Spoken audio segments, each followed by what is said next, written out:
आपसे मुखातिब हुए हैं और बार बार होते रहेंगे। मुद्दा राष्ट्र की सीमाओं की सुरक्षा से जुड़ा हुआ है और जो क्लीन चिट प्रधानमंत्री नरेंद्र मोदी जी ने 20 जून 2020 को चीन को दी थी, उस क्लीन चिट की धज्जियां उड़ा दी गई, इसी हफ्ते उड़ा दी गई। और वो धज्जियां किसने उड़ाई? जो डीजीपीज और आईजीपीज की मीटिंग हुई थी अभी, उस मीटिंग में एक रिसर्च पेपर पुलिस अधिकारियों ने ही पेश किया था। और उस मीटिंग में कौन कौन मौजूद थे? उस मीटिंग में मौजूद थे अजीत डोभाल साहब, गृह मंत्री साहब और आला अधिकारी, सुरक्षा और गृह मंत्रालय से जुड़े हुए आला अधिकारी उस मीटिंग में मौजूद थे। उस मीटिंग में जो रिसर्च पेपर पेश किया गया और चौंकाने वाली उसमें एक बात थी कि पूर्वी लद्दाख में जहां एलएसी है, 65 पेट्रोलिंग पॉइंट्स हैं, ऐसे पॉइंट्स हैं जहां हम गश्ती करते थे, गश्त लगाते थे हमारी सेनाएं, हमारे सुरक्षा बल। उन 65 में से अब 26 हम गंवा चुके हैं। मैं दोहराता हूं, पूर्वी लद्दाख में नियंत्रण रेखा के ऊपर के समीप जो 65 ऐसे क्षेत्र थे जहां हमारे सुरक्षा बल गश्त लगा सकते थे, 20 मई 2020 से पहले तक, उनमें से हम 26 अब गंवा बैठे। चीन के कब्जे में जा चुका है। अब वहां हम गश्त नहीं लगा सकते। इससे ज्यादा और स्पष्ट कुछ हो नहीं सकता। पीएलए ने उन बिंदुओं पर हमारे सुरक्षा बलों की गश्ती रोकवा दी, हमने रोक दी, हमने उन्हें क्लीन चिट दी और पीएलए ने उन पॉइंट्स पर आला दर्जे के कैमरा लगा दिए। उन कैमरा से वो हमारी दिशा में देखते हैं, स्पष्ट तौर पे देखते हैं कि हमारे यहां क्या मूवमेंट्स हो रही हैं। और तो और रेबो नाम की एक कम्युनिटी है जो अपने भेड़ बकरी चराने वालों की कम्युनिटी है, जो सदियों से वहां अपने जानवरों को चराते हैं। अब वो वहां नहीं चरा पाते हैं अपने जानवरों को। हम ही उन्हें रोकते हैं कि अरे साहब, आप जानवरों को वहां ले जाओगे तो चीन कैमरा से देख लेगा और आपत्ति करेगा। हमारा चरागाह, हमारे लोग हमारे पशुओं को चराने ले जा रहे हैं, अपने इलाके में चराने ले जा रहे हैं और हम ही उन्हें रोक रहे हैं। मत ले जाओ, चीन को बुरा लग जाएगा। यह है नरेंद्र मोदी जी की चीन से रिश्ते। बार बार दोहराना पड़ते हैं, रोज नए उदाहरण लाते हैं हम आपके सामने। हम क्यों बार बार संसद में इस पर चर्चा करना चाहते हैं और इन रिश्तों को उजागर करना चाहते हैं? जो खतरे हमारी सीमाओं के अंदर आ गए हैं, उन खतरों को उजागर करना चाहते हैं। लेकिन मोदी जी नहीं चाहते कि हम इनको उजागर करें। यह खानाबदोश समुदाय है रेबोस, जिसके बारे में मैंने आपको बताया। अब क्योंकि स्थानीय समुदाय है, तो जो सुरक्षा बल हैं, जब उन्हें रोकते हैं कि साहब चरागाह नहीं है, यहां मत लाइए इनको जानवरों को, तो सुरक्षा बलों से उनके रिश्ते खराब होते हैं। तो उस रिपोर्ट में कहा गया है कि सुरक्षा बल अब सिविलियन कपड़ों में जाकर वहां रोकते हैं उन्हें कि यहां मत आइए, क्योंकि चीन को पता चल जाएगा। क्या पता चल जाएगा? कि मैं अपने ही घर में अपने ही पशुओं को घास चरने नहीं दे पाऊंगा, क्योंकि पड़ोसी को बुरा लग जाएगा। ये क्या रिश्ता है आपका इस पड़ोसी से? तो पीएलए की आपत्ति से हम इतने घबरा जाएं, हमारी सरकार इतनी घबरा जाए, अपने ही चरागाहों को पर नहीं जाने दें और नए नए बफर जोन्स बनाते चले जाएं। जब डीएस्केलेशन का दौर होता है, जब सैन्य स्तर की वार्ताएं चल रही होती हैं, तो डीएस्केलेशन का एक दिशा में कुछ कदम उठाए जाते हैं। उस दौरान नए बफर जोन्स बन जाते हैं, बफर जोन का क्या अर्थ हुआ कि यहां तक मैं जा सकता था, अब बफर जोन बन गया है, अब मैं यहां तक नहीं जा सकता, मैं यहीं हूं, और यहां चीन आ गया। तो एक एक इंच करके चीन घुसता चला जा रहा है, हम आंख मूंदते चले जा रहे हैं, हम जिसको अंग्रेजी में कहते हैं डिनाइबिलिटी, हम डिनाई करते चले जा रहे हैं। नहीं साहब, आ ही नहीं रहा चीन। तो हमारे सवाल हैं, फिर से दोहरा रहे हैं, नए सवाल हैं, नए तथ्य सामने आए हैं, इसलिए नए सवाल हैं कि मिलिट्री टॉक्स के 17 राउंड हो गए, उसके बाद 3 साल बाद भी हमने यथास्थिति बहाल क्यों नहीं की? Why have we failed in restoring status quo ante as on 20th May 2020, despite 17 rounds of military level talks with China? Number 2, DGP स्तर के पेपर में अति संवेदनशील मुद्दे उजागर हुए हैं। क्या मोदी सरकार देश को बताएगी कि भारत के आधिकारिक भूभाग में चीन कितना अंदर तक आ चुका है और हमने क्यों चीन के हवाले कर दिया वो आधिकारिक भूभाग हमारा? क्या देश को बताया जाएगा? किसी स्तर पे बताइए। संसद में चर्चा की हम मांग कर रहे हैं, फिर से दोहरा रहे हैं, सत्र शुरू होने वाला है। क्या मोदी सरकार इस अवैध कब्जे पर चर्चा होने देगी इस बार संसद में? और इससे क्या होगा? मोदी सरकार के हाथ मजबूत होंगे जब विपक्ष और सरकार एक जुबान में चीन को आंखें दिखाएगा, एक जुबान में सवाल पूछेगा चीन से, दबाव चीन पर पड़ेगा। क्यों नहीं चाहते मोदी सरकार कि चीन पर दबाव पड़े? क्या मजबूरी है? आपकी क्या दोस्ती है चीन से? आप 17 बार मिलते हैं, मिलिए। आप झूला झूलते हैं, झूलिए। आप उनको नारियल पानी पिलाते हैं महाबलीपुरम में, पिलाइए, 2 बार पिलाइए, हमें कोई आपत्ति नहीं है। लेकिन हमारे भूभाग पर चीन कब्जा करता चला जाए, आप चीन को आंख दिखाने की बजाय उन लोगों को आंख दिखाएं जो आपसे ये सवाल पूछें चीन पर। हमें आंख दिखाना बंद कीजिए, चीन को आंख दिखाना शुरू कीजिए। Friends, this is an important exposé that has come about this week, which has only reinforced the questions that we have been asking from this government on the situation at the eastern Ladakh border near the LAC. The new expose comes in a conference of DGPs and IGPs in the form of a research paper presented in that conference. The conference was attended by the Home Minister himself, by the NSA himself, apart from other senior bureaucrats and officers. That research paper exposes that of the 65 patrolling points on eastern Ladakh near the LAC, India has lost access to 26 patrolling points. These were the patrolling points where India was able to, our security forces were able to patrol before May 2020. We've been questioning the government, and this has been made possible thanks to the much talked about clean chit that Mr. Narendra Modi gave to his friend China when he said nobody has entered our territory.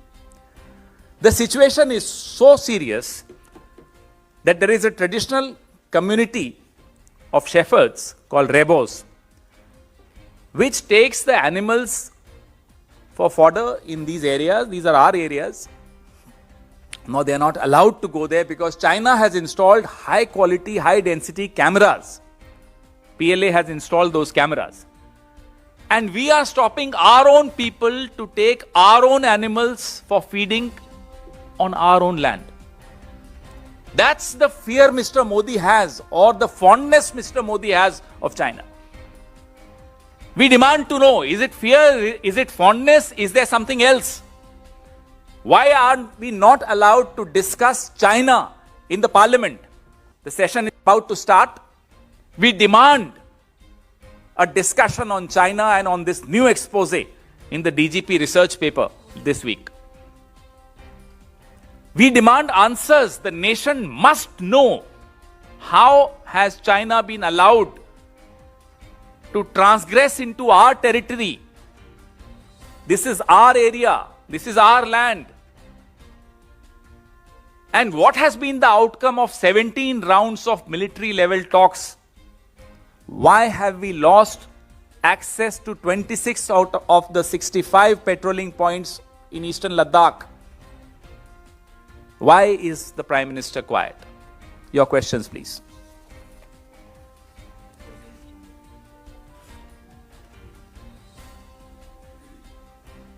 जी,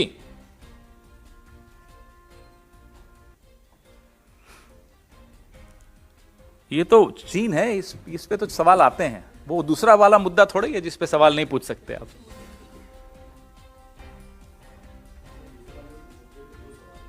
पहले वाले पे मुद्दे पर तो पहला मुद्दा कौन सा? चीन है ना, तो चलिए चीन पे पूछिए।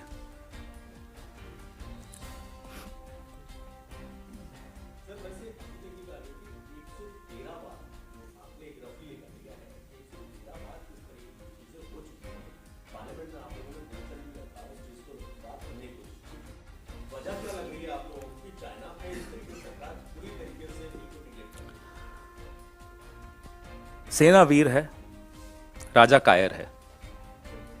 या राजा कायर है या राजा मजबूर है, यह हम नहीं जानते। या राजा को मोहब्बत है चीन से, हमें यह भी नहीं मालूम। तो यह राजा बताएगा कि क्या कारण है। यह हम जानते हैं कि प्रजा जानना चाहती है कि एक वीर सेना होते हुए भी राजा इतना चुप क्यों है, राजा क्लीन चिट क्यों देता है चीन को, राजा घबरा क्यों जाता है चीन के नाम पे, राजा चीन के मुद्दे पर चर्चा भी क्यों नहीं करना चाहता। ये राजा से पूछिए, हम भी राजा से ही पूछ रहे हैं आपके माध्यम से। हम तो पिछले कई सत्रों में लगातार चीन पर चर्चा करना चाहते हैं। ये चाय पे चर्चा वाले लोग चाइना पे चर्चा करने से क्यों घबरा जाते हैं, ये हम जानना चाहते हैं। तो the prime minister instead of issuing clean chits must come clean on China.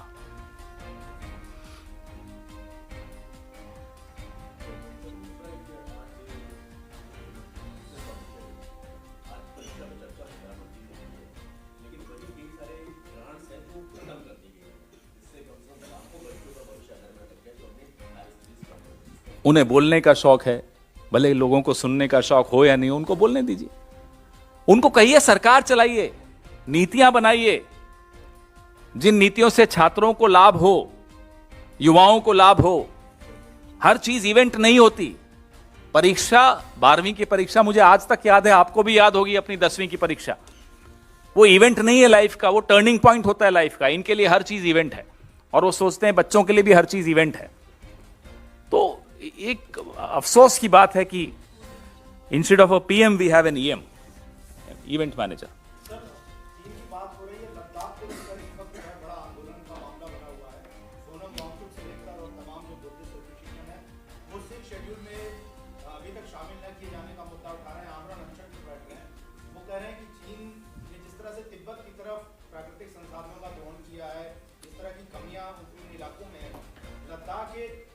देशभक्त जगह होने के बावजूद और चुनावी वादे के बावजूद बीजेपी ने अपना वादा पूरा नहीं किया।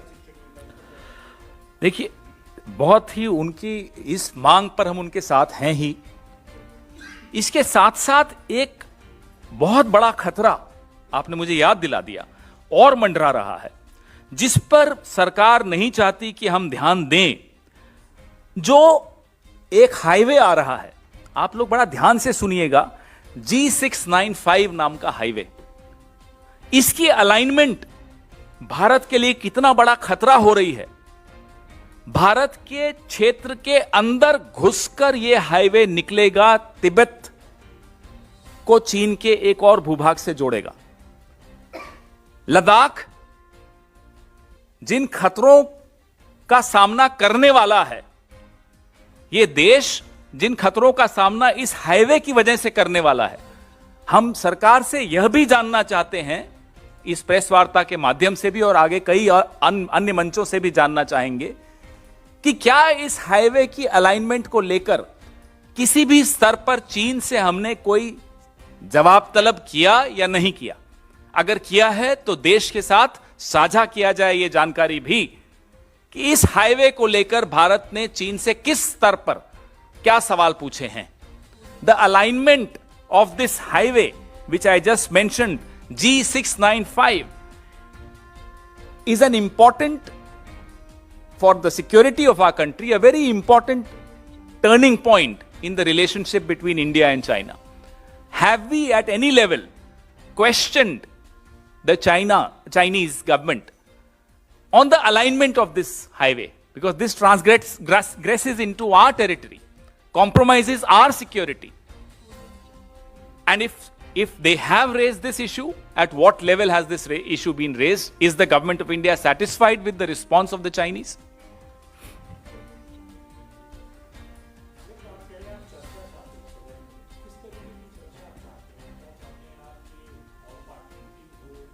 सदन में चर्चा अलग बात है। सदन में भी चर्चा चाहते हैं। ऑल पार्टी मीटिंग पहले हुई थी 20 जून 2020 को, उसमें तो हमने देख लिया क्या हुआ। उसका नतीजा सबके सामने है। उसका नतीजा यह है कि 26 ऐसे बिंदु आ गए हैं, क्षेत्र हैं जहां हम अब जा ही नहीं सकते अपनी ही टेरिटरी में। तो अगर क्लीन चिट ही देनी है तो ऑल पार्टी मीटिंग का कोई लाभ नहीं है। लेकिन चर्चा सदन में हो, देश के सामने ये तथ्य सामने आए, ये हम चाहते हैं।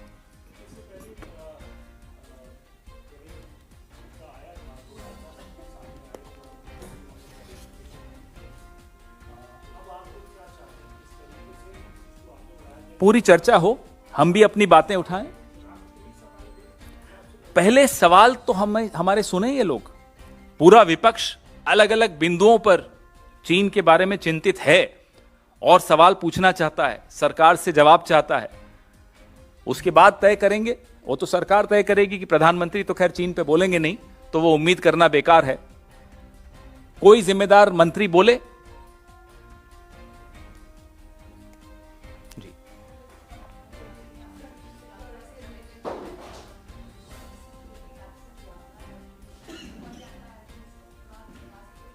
we are also waiting for the details. The moment we get these details, of course, they'll be shared with you.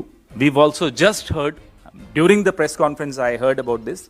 I read the message on my mobile, but it's a very limited message, so I really don't know the details yet. Moment we hear those details, we'll definitely share the details with you. It's premature for us to comment on what exactly has happened in the yatra, so I would not like to comment at this stage.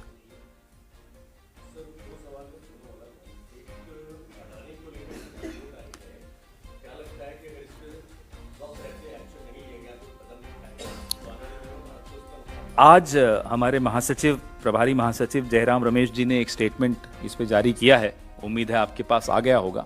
इस पे विस्तृत चर्चा फिर और जरूर करते रहेंगे। ये तो शुरुआत है। हमारा स्टैंड राहुल गांधी जी ने पिछली प्रेस वार्ता में 24 तारीख को जम्मू के पास जो प्रेस कॉन्फ्रेंस हुई थी, झज्जर कोटली वाली प्रेस कॉन्फ्रेंस, बड़ा स्पष्ट कह दिया था कि सत्य को छिपाया या दबाया नहीं जा सकता। सत्य का चरित्र ऐसा होता है कि वो निकल कर आता ही है। तो कोशिश कर लेने दीजिए दबाने की, फिर देखते हैं। तो सारा सवाल तो पार्टी से ही कर रहे हो आप।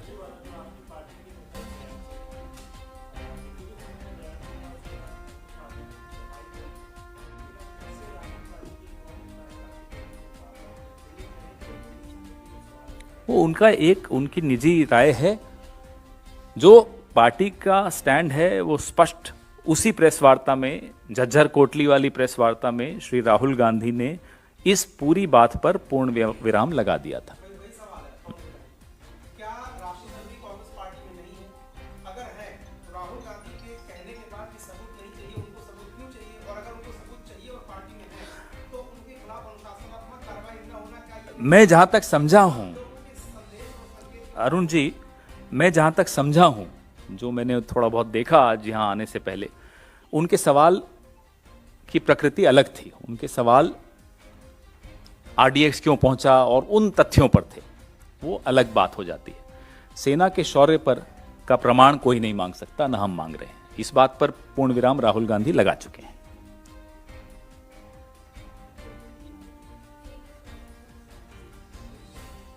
Ask me in English first.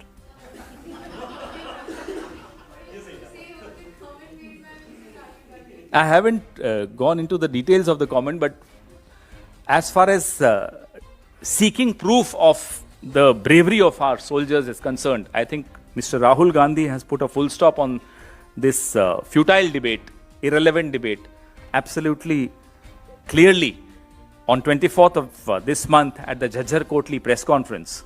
So I don't see any merit in carrying on with the discussion.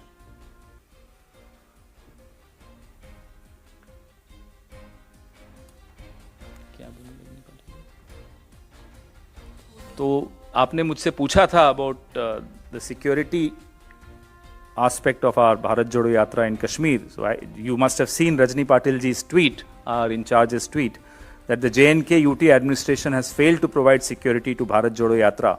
Security lapses indicate unfair and unprepared attitude of the UT administration. So this is the only thing we know right now. As and when we get more details, we'll definitely share them with you.